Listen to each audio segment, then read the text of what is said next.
I don't know if it's just me, but after playing through most of the games in the Metal Gear series, I think I can confidently say that this series is very international. Let me explain. Each and every entry in this series takes place in a different part of the world, with a cast of characters from multiple different parts of the world. Metal Gear Solid 1 is set on an island near Alaska, with a cast of characters that includes a white Indian Zimbabwean woman, a Chinese American woman, a Russian American man, a Kurdish woman, a native Alaskan Inuit man. You get the point. And that's just the first game. To add on to that, the Middle East, Eastern Europe, and South America are all levels in Metal Gear Solid 4. So, with that in mind, it should actually be no surprise that this series has a substantial number of black characters. And unlike the Yakuza series, a lot of the black Metal Gear characters aren't insignificant side or joke characters. And in this video, I'm going to analyze all of them and all their subtleties and quirks to find out whether or not they're well written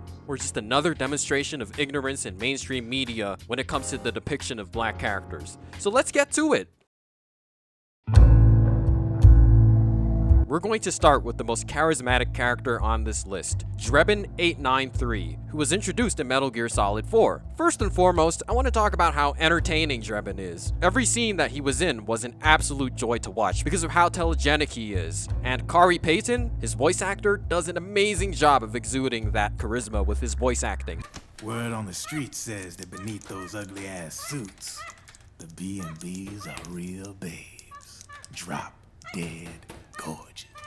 Now, about his backstory. He was born in Uganda, a country located in East Africa, in the midst of its civil war in the 1980s. As a child, he was kidnapped by the Lord's Resistance Army, one of the belligerents in the war, to eventually be groomed into becoming a child soldier for them. Most, if not all, of his childhood was spent on the battlefield, fighting this war that took the lives of his whole family, and many others, of course. And then, at some point after the end of the war, he was taken in by the Patriots. For all the non-Metal Gear fans watching, the Patriots were a secret organization that controlled the United States government, and they took Drebin under their wing so he could help them with their gun laundering scheme by working for their weapons laundering company called Drebin. Yeah, if it wasn't apparent, Drebin 893 isn't his actual real name, because all the employees of this company were given the name Drebin and then a unique set of numbers. So Drebin isn't the only Drebin, which does make me wonder what his real name would have been. Another interesting thing about his background is the fact that despite the fact that he was born in and grew up in Uganda, he has an American accent. Realistically, he should have an East African accent, or maybe the Patriots implanted him with nanomachines that made his accent sound more American. Because that's the only explanation that makes sense to me, at least. Tell me if I'm wrong in the comments. That aside, his backstory is not that dissimilar to most Metal Gear characters, because a lot of them were also born during a civil war. In fact, he isn't even the only Metal Gear character to have been born during an African civil war. I mean, Naomi and Raiden come to mind too. Interesting backstories aside though, what role does Drebin actually play in Metal Gear Solid 4's story? Well, 1. Gun laundering for you, the player who is obviously playing as Snake. 2. Exposition dumping.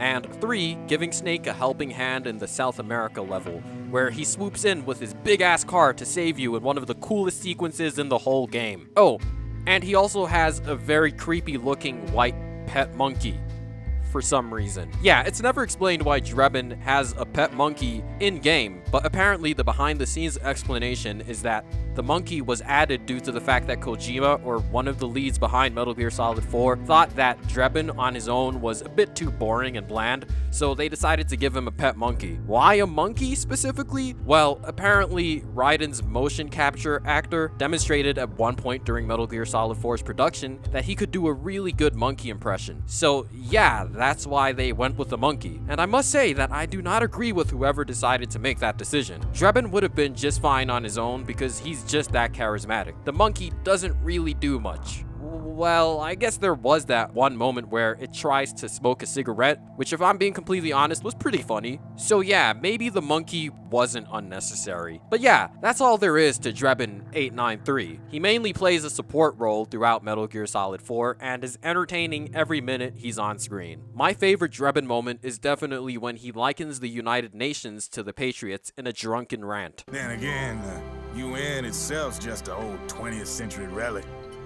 And if you think about it, when you look at its history, it ain't that different from the Patriots. And despite the fact that he said it while drunk, he really isn't wrong when you think about it for a bit longer. So yeah, overall, Drebin is a really good character, and I can't say I had any problems with his depiction in Metal Gear Solid 4. He served the role that he was given quite well, in my opinion. You know, when it comes to Metal Gear Rising: Revengeance, everyone talks about Raiden and Senator Armstrong, and maybe that French-Algerian girl for good measure, but almost no one talks about the one and only Kevin Washington. Kevin Washington is basically Raiden's Otacon, and while he isn't in many fully animated scenes, he has a ton of codec calls with Raiden, and you can get a really good sense of the type of person he actually is by listening to them. And you also find out a little bit about his backstory too. For the non-Metal Gear fans watching this, Metal Gear Rising: Revengeance's plot revolves around Raiden and the private security firm he's working for, Maverick, and them tracking down and stopping a rogue private mercenary contractor from wreaking havoc and starting new wars across the world for profit. Kevin Washington also works for Maverick and is part of Raiden's support team and gives him tips and tricks throughout the whole game on all of Raiden's missions. He also gives you some geopolitical trivia every now and then, demonstrating that he has extensive knowledge of geopolitics. Through the codec calls, you also find out that he's a bit of a workaholic and handles a whole multitude of tasks within Maverick. But you also find out that he might have a thing for one of his co-workers, Courtney. Wait, you don't have a thing for her, do you? You are the one who got her into Maverick in the first place. Nah, she's not really my type. Why not? She's nice enough. Well, I guess it's the small things. Her area is a mess. She's always spilling stuff or stealing food off my desk. Kev, those really are small things. Listen, why don't you worry less about me and more about your family and the mission, okay? I already told you, Kev. And he cut the codec on me. Nice.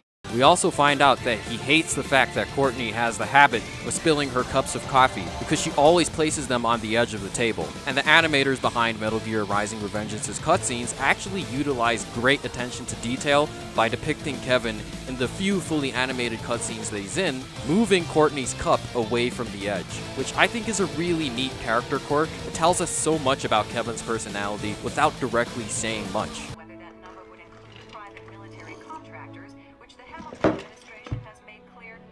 You also really do get the sense that Kevin and Raiden are friends after listening to some of their codec calls. Overall, I really like Kevin. He's a great supporting character who just happens to be black, and I love that. Despite not appearing in many fully animated cutscenes, after listening to all of his codec calls, I still came away feeling like he was a fully fledged and fleshed out character, and a significant member of Metal Gear Rising: Revengeance's cast, at least in the role he's given in the game. He really is Raiden's Otacon, minus the tragic backstory revolving around nuclear weapons, of course. We're not running a charity here, huh?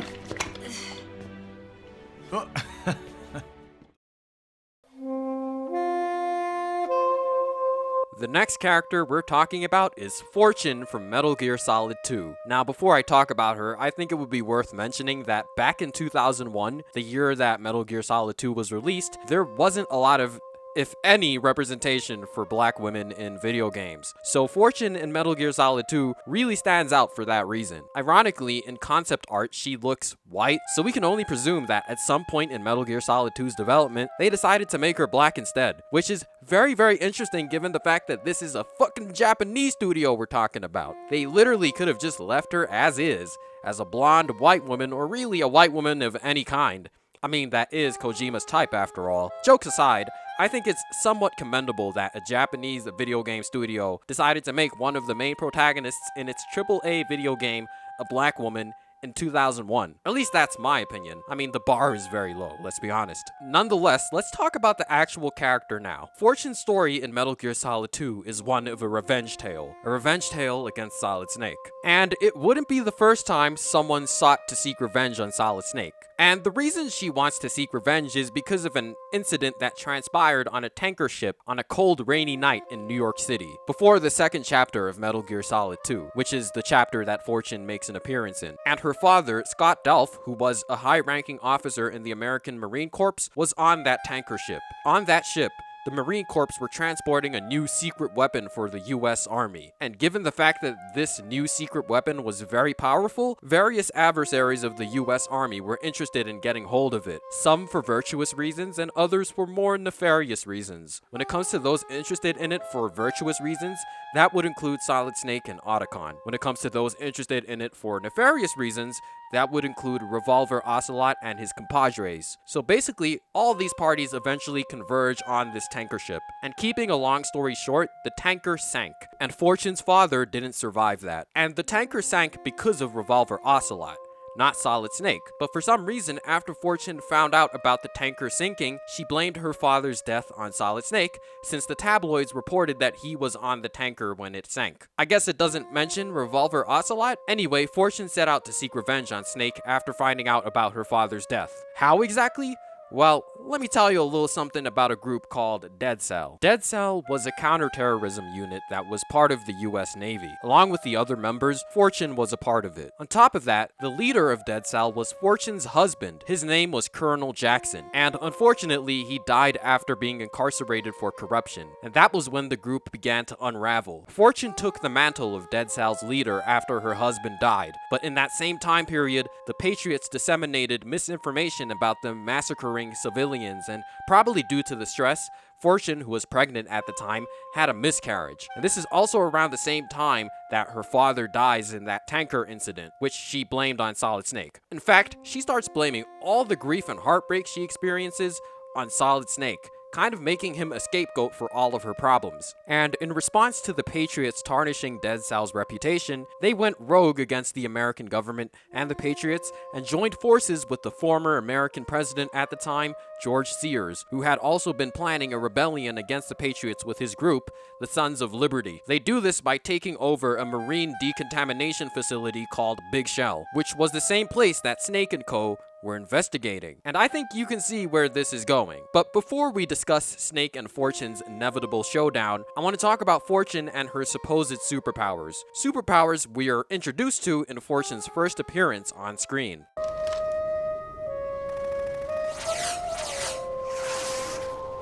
What the hell is that?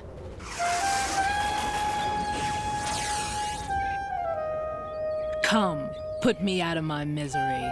That was a pretty badass introduction, right? Immediately, we know that she's a bit of a stoic. On top of that, we're also introduced to her supposed superpowers. From the perspective of the viewer, it seems like she's immune to bullets, and almost impossible to kill, which sounds and looks badass. And you're probably also wondering what your boss fight with her is gonna look like. So overall, her introduction is very enticing and gives us a good idea of the kind of character she is. The next time we see her is at the midpoint of Metal Gear Solid 2, and it's right before our boss fight with her.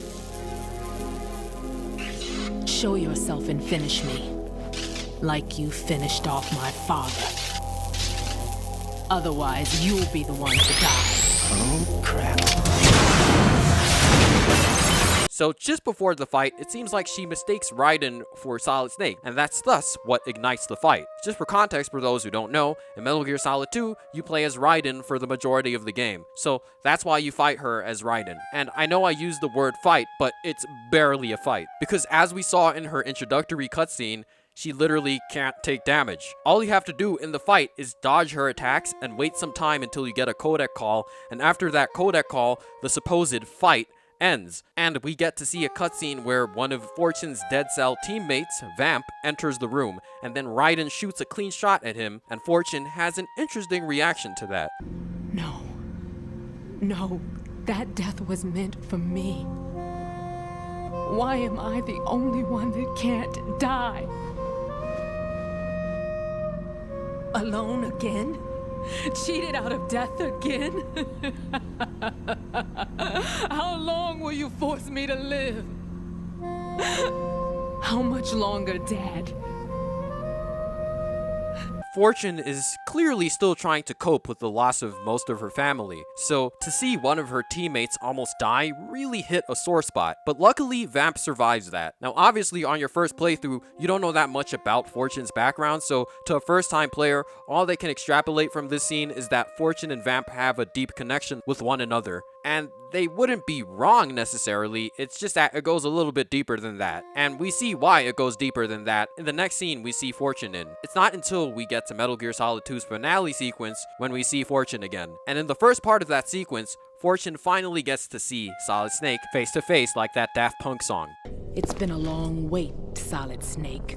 The root of all my sorrows. What? 2 years ago, you killed my father. That was the beginning of hell for us.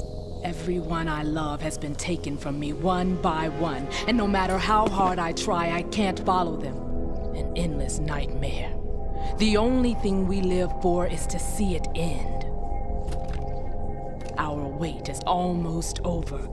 Yeah, there was definitely WandaVision versus Thanos type energy in that scene right there, and on first playthrough it's pretty funny, but after finding out more about Fortune's backstory, I'd say it hits a bit different. Because now you see a woman who is clearly dealing with a lot of trauma, who is also spiraling out of control in response to that trauma, scapegoating a man who had almost nothing to do with her father's death. The next scene we see Fortune in is her last. After their fight, Fortune actually doesn't kill Snake and brings him to George Sears, also known as Solid Snake by the way, and it's in that scene where a big revelation about the true nature of her superpowers is made.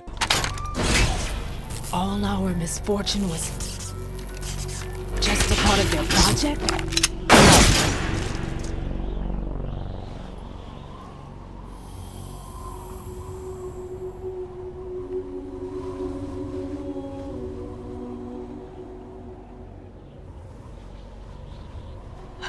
How could... You're no Lady Luck. You have nothing that we didn't give you. Two things are revealed. The person that Solid Snake, Dead Cell, and the Sons of Liberty were working with against the Patriots, Revolver Ocelot, was actually manipulating them the whole time for his own gain. While they both had the same goal of taking out the Patriots, none of them wanted to do that for the same reasons. And that's why Revolver Ocelot betrays all of them, including Fortune. Which brings me to the second reveal. That reveal being that Fortune never actually had superpowers. The Patriots staged all those times that she was supposedly immune to the bullets hitting her with an electromagnetic technology that they engineered. After all of that is revealed, she supposedly succumbs to her gun wound until she miraculously gets up again to get in Revolver Ocelot's way.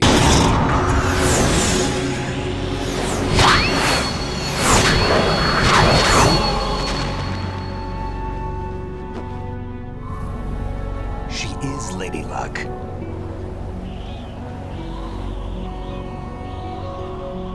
My name is Helena Dolph Jackson, the daughter of a proud and noble soldier.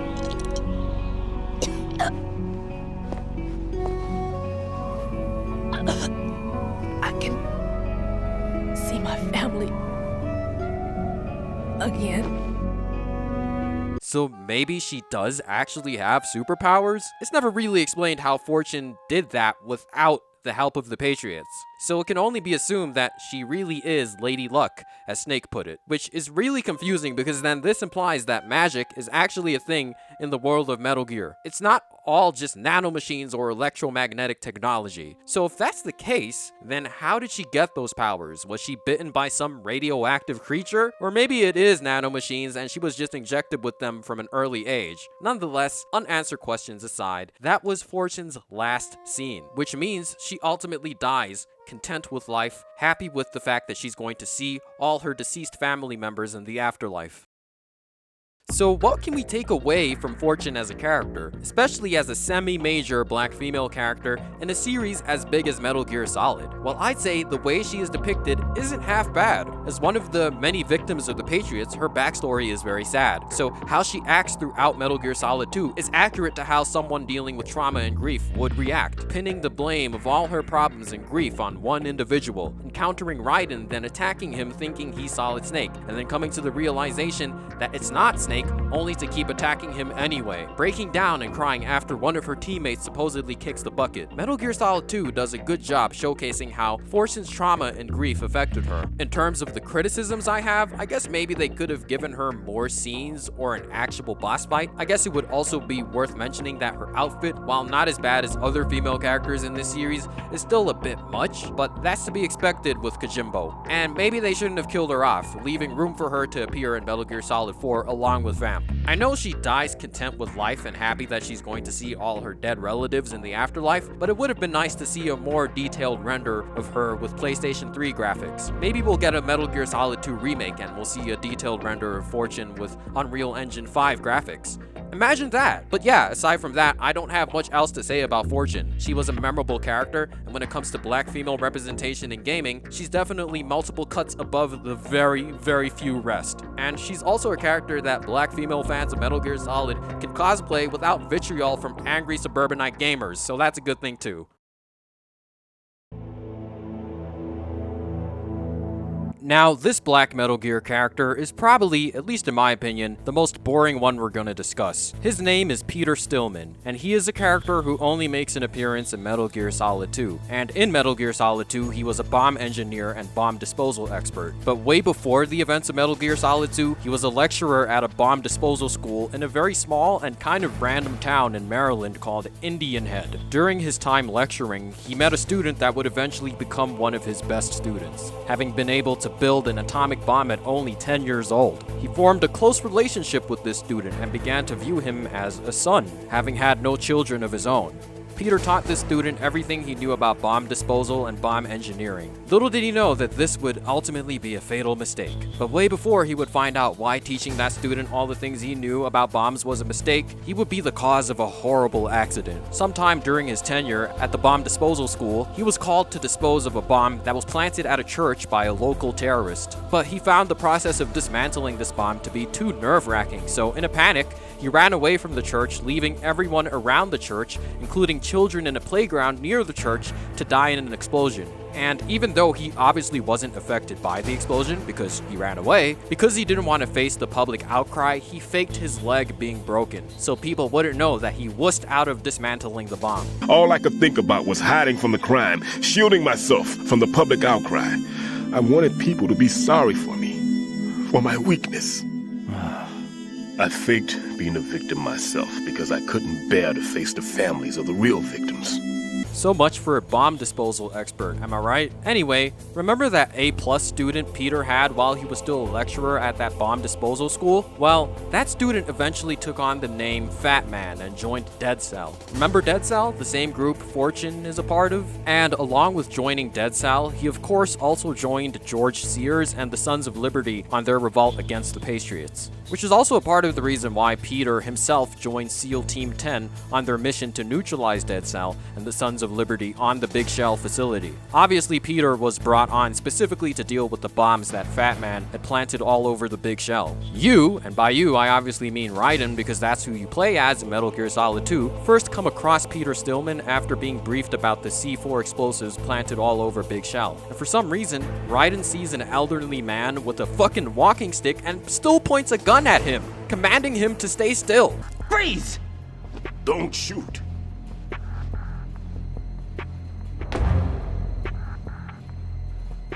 You a cop? I'm not NYPD. I came in with the Bravo team. Who are you with? And what happened to SEAL Team 10? They're all dead. All of them? That's bad. Did I tell you could move? That's gotta be racially motivated.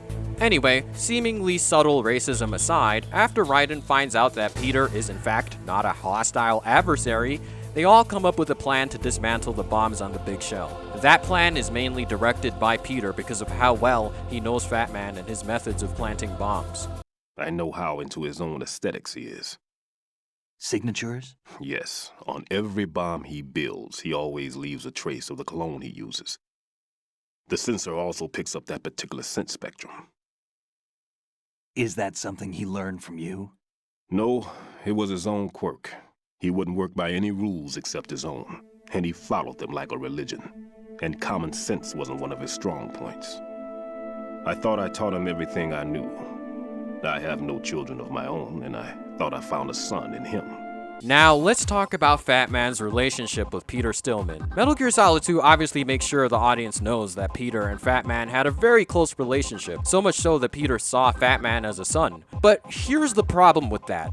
We never actually get to see him and Fat Man interact with each other on screen, so the audience just has to believe that they had a close relationship / bond with one another. It's the classic case of telling and not showing. It would have helped if we saw them interact with each other directly, which could have helped the audience have somewhat of an investment in their relationship. But that problem aside, after dismantling a couple of bombs, Peter eventually calls Raiden to inform him that something seems off about the way that some of the bombs were planted because of how amateurly they were placed. They eventually find out that the bombs were decoys, and then after Peter reveals that he was in fact not disabled, he decides to go and dismantle the last bomb on his own, but unfortunately he finds out that he can't dismantle the last bomb because it was made with techniques that he didn't teach Fat Man, which means this is one of those cases where the student surpasses the teacher. I'm not so sure.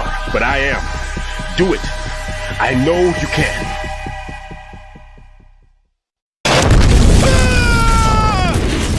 And that's unfortunately when Peter Stillman dies. So, what do we take away from Peter Stillman as a character? Well, as I said at the beginning of this section, I think he's kind of boring and forgettable. To which, speaking of that, I guess they kind of try to make him more interesting by including the fact that he left a church near a playground with children to explode, but I'm still not really sure why Kojima and Co. made that church bomb incident a part of Peter's backstory, because in Metal Gear Solid 2, all he does is help you dismantle bombs and inform you on one of the bosses you're gonna fight in the game. And he appears to be a very amicable individual, you know, helping you dismantle all the bombs and shit. He doesn't seem like the type of guy to commit such a heinous crime, especially within his own field of expertise. I really don't get the point of his backstory because there's nothing substantial that you can actually learn from it. It doesn't contribute anything thematically to Metal Gear Solid 2, and it doesn't really inform Peter Stillman as a character that much, aside from making the audience view him in a more negative light, I guess. I mean, because with or without that backstory, Peter would have had the same function in Metal Gear Solid 2's story.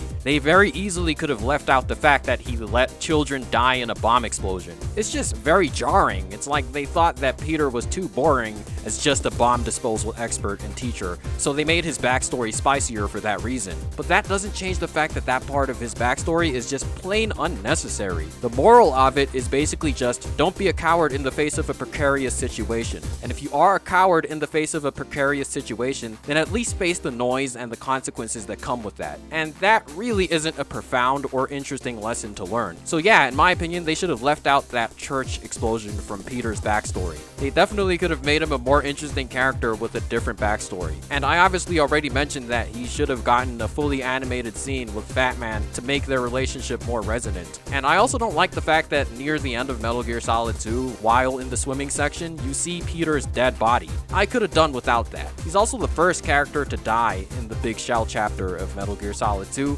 and the black character dies first trope is a pretty prevalent trope, so yeah, that's not great. In conclusion, Peter Stillman could have been a more interesting character, but he is hampered by bland and tropey writing, a dull personality, a jarring backstory, and a very short amount of screen time.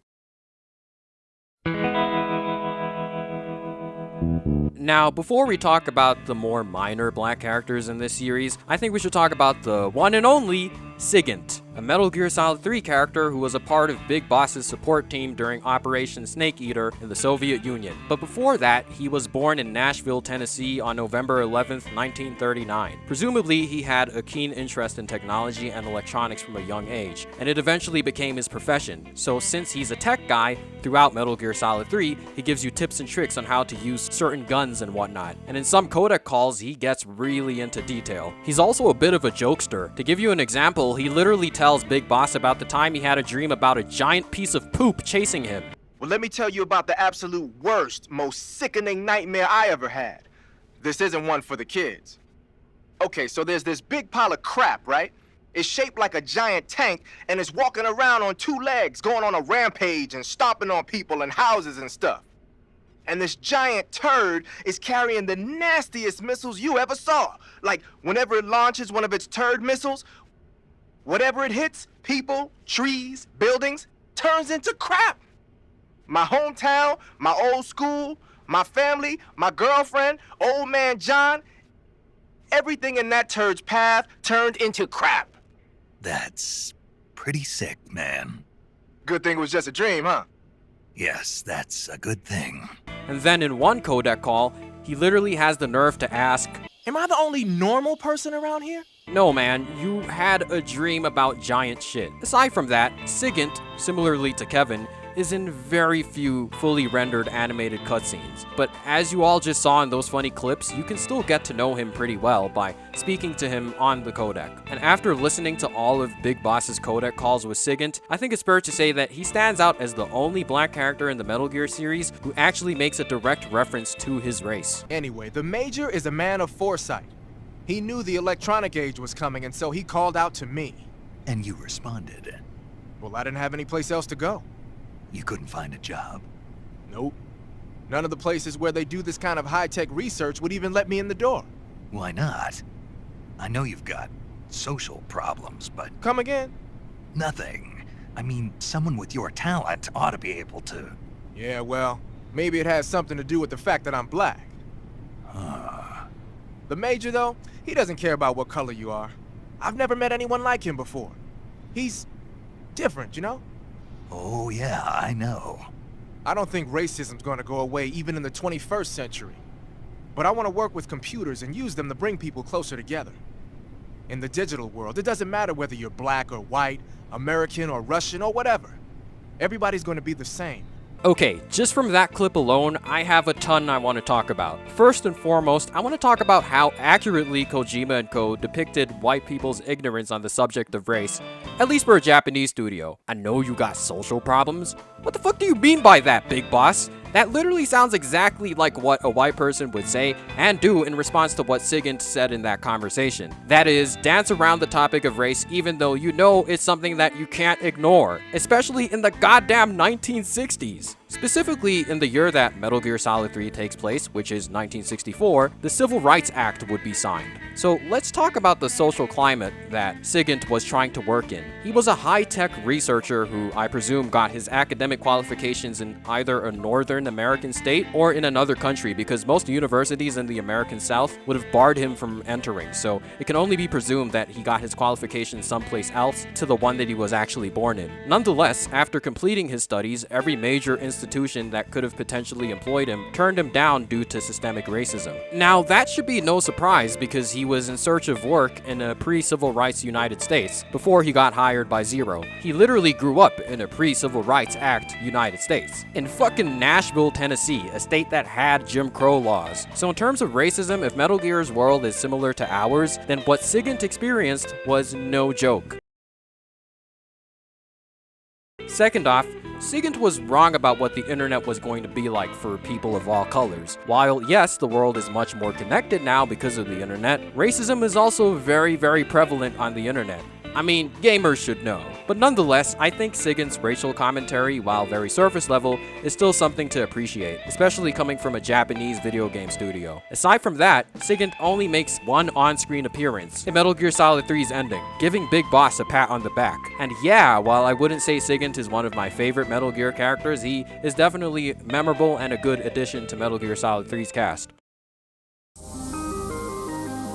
So all the black characters I've discussed thus far have relatively substantial backstories and feel important to the stories of the Metal Gear Solid games they appear in. However, there are other black characters who play more of a background role and are less important to the overall plots. In this section of the video, I'm going to briefly cover these characters, and the first one we're going to talk about is Crying Wolf. Crying Wolf is a Metal Gear Solid 4 character that was part of a military unit called the Beauty and the Beast unit, also known as the Beauty and the Beast Corps. The Beauty and the Beast unit was comprised of women from different parts of the world that accrued immense trauma from the horrors of war. They were brought together to hunt down Solid Snake after being convinced that all of their post-traumatic disorder problems were caused by Snake himself. And Crying Wolf specifically is from an unnamed African country. Her story, just like the other Beauty and the Beast Corps, is very tragic and sad, having been a child who witnessed the bloody murder of her parents and family. But, and I know this sounds a bit heartless, her story and the other Beauty and the Beast Corpse's stories are very uninteresting. All their stories are just trauma porn told only through audio exposition drops by Drebin, which is why I'm not going to get that much deeper into Crying Wolf's backstory, and the main reason the BB unit was included in Metal Gear Solid 4 in the first place was for